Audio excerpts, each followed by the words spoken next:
దేవునికి స్తోత్రము. అనుదిన దేవుని వాక్య ధ్యానమునకై ఈరోజు 2025 సంవత్సరము జనవరి నెల 9వ తారీఖు.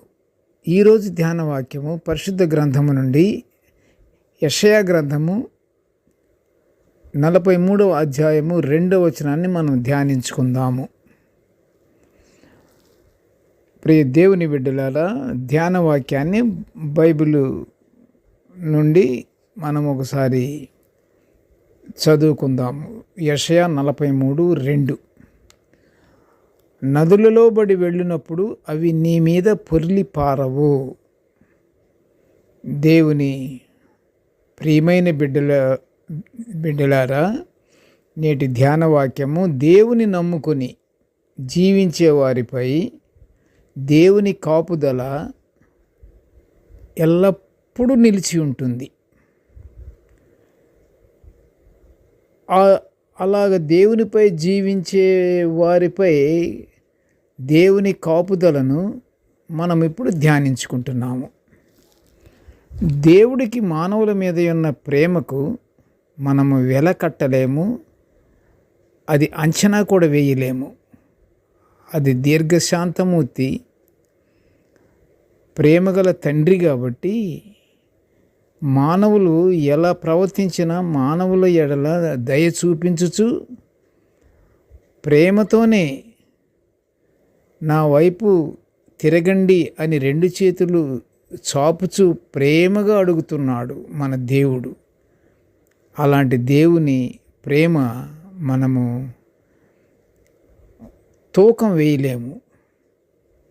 దేవుణ్ణి స్తుతించుట కొరకే మానవులను సృజించుకున్నటువంటి దేవుడు ఎల్లప్పుడూ మానవుని యొక్క క్షేమం గురించే దేవుడు ఆలోచిస్తూ ఉంటాడు.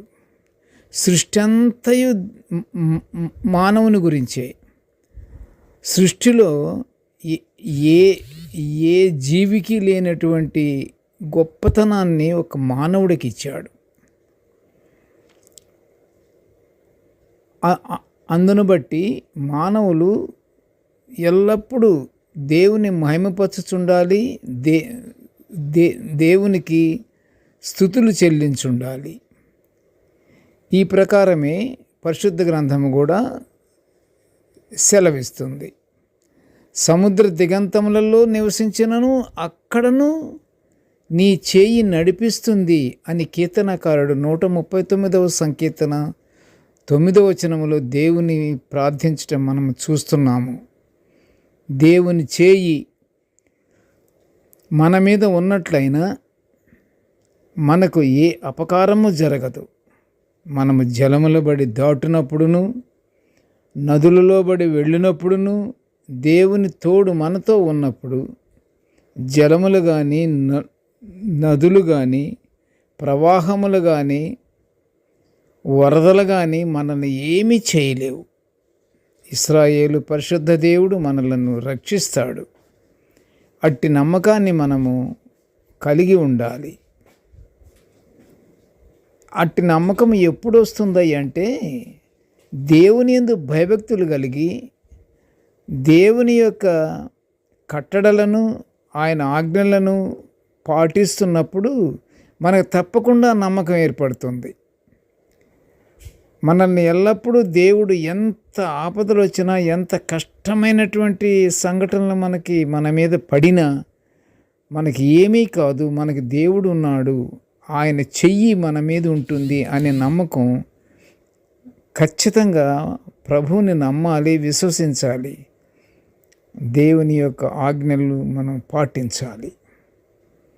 సహాయం అవసరం కాకముందు దేవుడు సహాయం చేస్తాను అనే మాట ఇవ్వడు. అయితే ప్రజలు వారి అవసరాలు ముంచుకొచ్చినప్పుడు ఆయన తన చెయ్యి చాపి ఆయన ప్రజలకు సహాయం చేస్తాడు.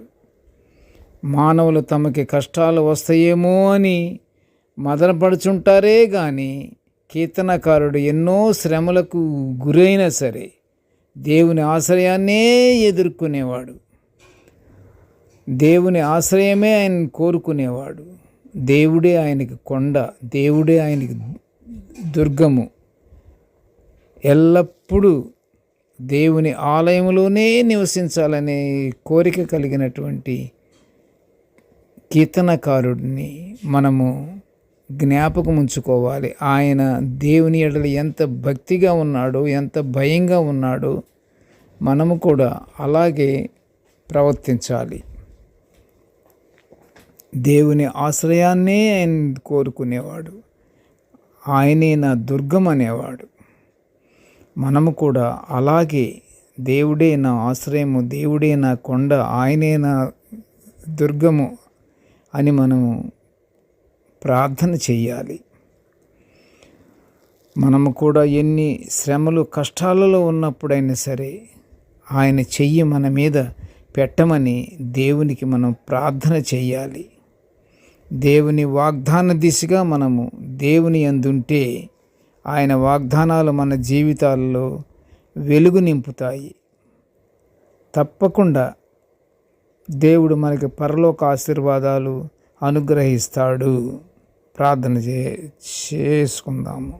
కృపగల తండ్రి, జీవముల నాయన, నీ పాదములకు స్తోత్రములు.